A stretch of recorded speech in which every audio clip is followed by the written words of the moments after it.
A Brief History of Modern South Korea for Political Risk Analysts by Corey's Political Risk Analysis. South Korea from World War I to 2025, a historical summary. Colonial rule under Japan from 1910 to 1945. During World War I, the Korean peninsula was under Japanese colonial rule, which began in 1910 following the Japan-Korean Annexation Treaty. Korea had lost its sovereignty after a series of unequal treaties and increasing Japanese influence in the late 19th century. The Japanese occupation was harsh and repressive. Korean language and culture were suppressed. Land and resources were exploited, and resistance was brutally crushed. In 1919, following President Woodrow Wilson's advocacy for national self-determination after World War I, Koreans staged the March 1st movement, a widespread nonviolent protest for independence. Though ultimately suppressed, it galvanized nationalist sentiment and led to the formation of the Provisional Government of the Republic of Korea, in exile, based in Shanghai. During World War II, Japan intensified its mobilization of Korean resources and people. Koreans were conscripted as laborers and soldiers, and many women were forced into sexual slavery as comfort women for the Japanese military. Liberation and Division, 1945 to 1950. Japan's defeat in 1945 led to the end of the colonial rule. However, Korea was divided at the 38th parallel by Allied powers. The Soviet Union occupied the North and the United States the South. What was intended as a temporary administrative division hardened into a permanent geopolitical split due to Cold War tensions. In 1948, two separate governments were established: the Republic of Korea, or the ROK, in the South, led by Syngman Rhee, and the Democratic People's Republic of Korea, the DPRK, in the North, led by Kim Il-sung. Each claimed to be the sole legitimate government of the Korean peninsula. The Korean War and its aftermath, 1950 to 1953. On June 25, 1950, North Korean forces invaded the South, sparking the Korean War. The U.S.-led United Nations forces intervened on behalf of South Korea, while China supported North Korea.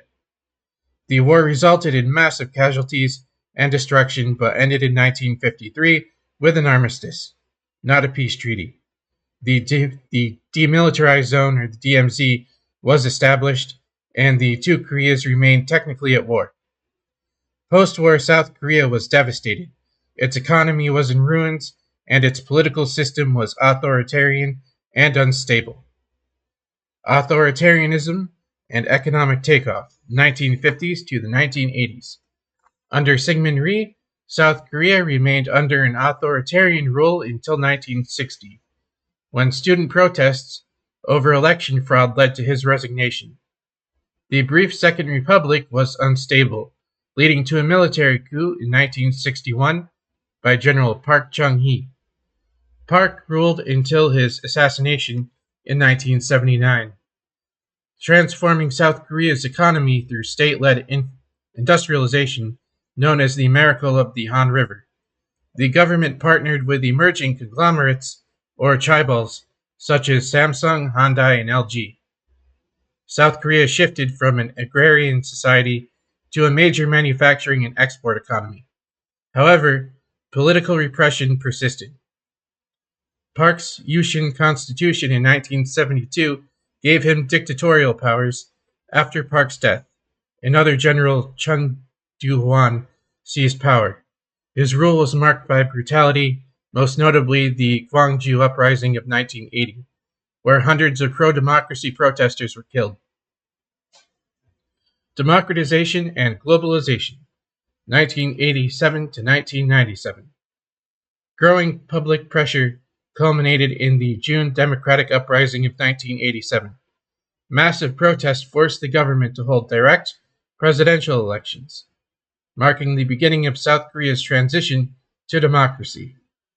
Roh Tae-woo, a former general, became president but initiated reforms. The following decade saw peaceful transfers of power between liberal and conservative governments, demonstrating the maturation of South Korean democracy. South Korea hosted the 1998 Olympics in Seoul, symbolizing its arrival on the global stage. Its economy, driven by exports, especially in electronics, automobiles, and shipbuilding, continued to grow rapidly. However, the 1997 Asian financial crisis exposed structural weaknesses. The IMF bailout required painful reforms, including corporate restructuring and increased transparency. The 21st century: technology, culture, and challenges. 2000 to 2020. In the early 2000s, South Korea recovered swiftly from the crisis. Under presidents such as Kim Dae-jung and Roh Moo-hyun, the country pursued a sunshine policy of engagement with North Korea, including summits and humanitarian aid. However, North Korea's continued nuclear development undermined these efforts. Domestically, Domestically, South Korea became a vibrant democracy with a robust civil society, though corruption scandals remained common. Presidents including Lee Myung-bak and Park Geun-hye faced controversies. Park was impeached in 2017 following mass protests over corruption, marking a significant moment of public accountability. In the 2010s, South Korea became a soft power superpower through the global spread of its pop culture, K-pop, K-dramas, and cinema. The global popularity of groups like BTS and films like Parasite, which won the Academy Award for Best Picture in 2020, boosted national pride and global recognition. South Korea also emerged as a global leader in technology with giants like Samsung and SK Hynix dominating the semiconductor industry. Its high internet penetration and 5G adoption made it a digital innovator.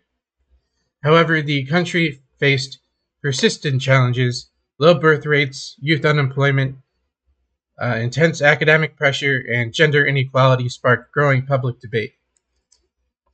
COVID-19 and policy shifts from 2020 to 2022. South Korea gained international praise for its COVID-19 response, combining aggressive testing, contact tracing, and public compliance without large-scale lockdowns. This approach minimized deaths and economic disruption during the early pandemic years. Domestically, President Moon Jae-in, 2017 to 2022, pursued social welfare policies, real estate regulation, and further efforts to engage with North Korea. While early diplomacy, including summits between Moon, Kim Jong-un, and Donald Trump, raised hopes, talks stalled by 2019. Moon's administration also focused on green growth, digital innovation, and reducing the power of large conglomerates. Nonetheless, rising housing prices, inequality, and dissatisfaction among youth led to electoral setbacks for his party. Recent developments and outlook to 2025. In 2022, Yoon Suk-yeol, a conservative former prosecutor, was elected president. He emphasized a tougher stance on North Korea, stronger ties with the U.S., and deregulation to boost economic growth. His administration navigated ongoing tensions with North Korea, increased defense spending, and worked to mend relations with Japan, strained over wartime history and trade issues. Geopolitically, South Korea in the 2020s occupies a delicate position. It remains a key U.S. ally but must balance relations with China, its largest trading partner. North Korea continues its missile test and nuclear ambitions, posing a constant threat to regional security. Domestically, South Korea is grappling with major demographic challenges. Its fertility rate is the lowest in the world, and its population is aging rapidly. The government has introduced incentives for childbirth, immigration reform, and measures to support working women, but results remain limited. Economically, South Korea aims to maintain its global edge in semiconductors battery technology, AI, and green energy, while diversifying its economy. Cultural exports continue to thrive, with K culture becoming a pillar of national strategy and identity. Socially, debates over gender equality, education reform, and labor conditions have become more prominent. Youth activism and digital mobilization are shaping public discourse, even as political polarization increases. Conclusion: from colonization and war to dictatorship and democratization, South Korea's transformation over the past century has been nothing short of remarkable. Rising from the ashes of war and poverty, it became one of the world's leading economies and democracies, with an outsized cultural influence far beyond its borders. By 2025, South Korea stands as a resilient and dynamic nation, navigating domestic pressures and regional uncertainty with a keen sense of its past and a bold vision for the future. Its path ahead will depend on how it adapts to demographic, geopolitical, and technological shifts while maintaining its democratic values and social cohesion.